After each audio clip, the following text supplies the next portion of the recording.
ইসমামুল হক কোটা সংস্কার আন্দোলনে 5ই আগস্ট ঢাকায় গুলিবিদ্ধ হন। পরে তাকে ঢাকা মেডিকেল কলেজ হাসপাতালে ভর্তি করানো হয়। এরপর 7ই আগস্ট সে মৃত্যুবরণ করে। দর্শক, এই মুহূর্তে আমি অবস্থান করছি ইসমামুল হকের কবরের সামনেই।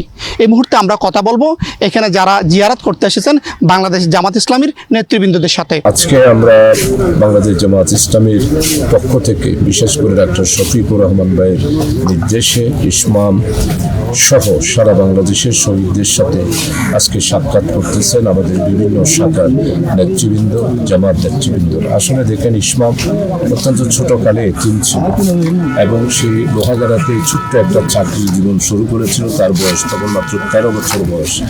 এই 13 বছর বয়স থেকে সেই চাকরি করে তার মাকে লালন পালন করত, ছোট ভাইকে লেখাপড়া করিয়েছে, তারা 2টা ভাই। এরপরে ঢাকায় গেছে রিজিকের অন্বেষায়। এই বৈষম্যবিরোধী ছাত্র আন্দোলনের সাথে আন্দোলন করতে গিয়ে আমাদের সাতকানিয়া, লোহাগাড়ার চকবাজার, ইসলামপুর সহ মতিঝিল সহ আমাদের সাতকানিয়া, লোহাগাড়ার প্রত্যেকটা দোকান কর্মচারীরা ঢাকা বিশ্ববিদ্যালয়ের রাত্রি থেকে বৈষম্যবিরোধী ছাত্রদের আন্দোলনের, কোটা বিরোধী আন্দোলনের সর্বশেষ আপনার এক দফি বিশেষ করে সরকারের পতনের জন্য যখন ডাক আসলো, তখন তারা সবাই মিছিলে ঝাঁপিয়ে পড়ল।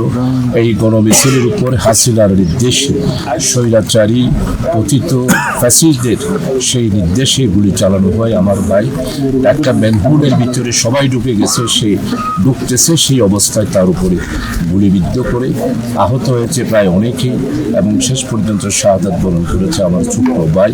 তার বয়স মাত্র তখন 20 বছরের কাছাকাছি, 21 বছর হবে। সেইখানে গুলিবিদ্ধ হয়ে সেখানে আহত অবস্থায় পড়ে থাকে। বৈষম্য বিরোধী বিশেষ করে ইসলামী ছাত্র শিবিরের ভাইয়েরা যখন দেখলো যে লোহাগাড়ার ছেলে, তখন তারা হসপিটালে নিয়ে যায়।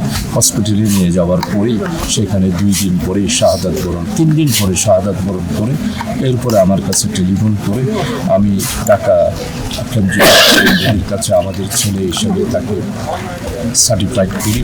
আমাদের কেন্দ্রীয় নেতৃবৃন্দ তাকে সমস্ত বিশেষ করে লোহাগাড়া পৌঁছানো এবং আমাদের সাতকানিয়া, লোহাগাড়া এবং বৈষম্য বিরোধী ঢাকা ইউনিভার্সিটির ছাত্ররা লাশ হিসেবে নিয়ে আসে। আমরা প্রথমেই আমাদের উপজেলা যেটা ফিল্ড আছে সেখানে নামাজে জানাজা করি, এরপরে তাকে দাফন করি।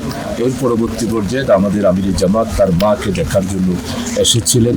আমাদের অ্যাসিস্ট্যান্ট সেক্রেটারি মোহাম্মদ শাহজাহান ভাই এসেছিলেন, জেলা আমির সাহেব ছিল, আমরা সবাই ছিলাম।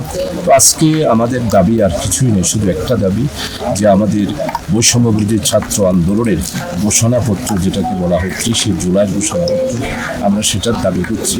শহীদদের স্বীকৃতি দাবি করছি। শহীদদেরকে বীর শ্রেষ্ঠ সন্তান হিসাবে স্বীকার করার জন্য আমাদের মাননীয় উপদেষ্টা অলরেডি সিদ্ধান্ত নিয়ে ফেলেছেন। আসমামও সেই তালিকায় আছে, তাকে যেন বীর শ্রেষ্ঠ সন্তান হিসেবে দেওয়া হয়। তার পরিবারের খোঁজখবর আমরা জামাত ইসলামী নিচ্ছি। আপনারা জানেন 717 জন শহীদের খবর আমাদের আমির জামাত প্রত্যেক পরিবারের কাছে দিয়েছে, 4 লক্ষ টাকা করে দিয়েছে। আজকেও একটা অনুদান তার কাছে দেওয়া হবে। আমরা আলিফের কাছেও যাব। আমরা আসলে এই ব্যথা আমরা বলতে পারবো না। আসলে একজন জীবন চলে যাওয়ার পর তাকে তো আর ফিরে পাবো না। শুধু সমবেদনা জানানোর জন্য তার মায়ের কাছে আসি, আর কবরে আসি, তাকে শহীদ হিসাবে যেন আল্লাহ তাআলা কবুল করে। এখানে আমাদের দুনিয়ার কোনো উদ্দেশ্য নাই এবং আমরা ক্ষমতায় যাওয়ার সিঁড়ি হিসাবে শহীদদেরকে ব্যবহার করি না। শহীদেরা মর্যাদাবান।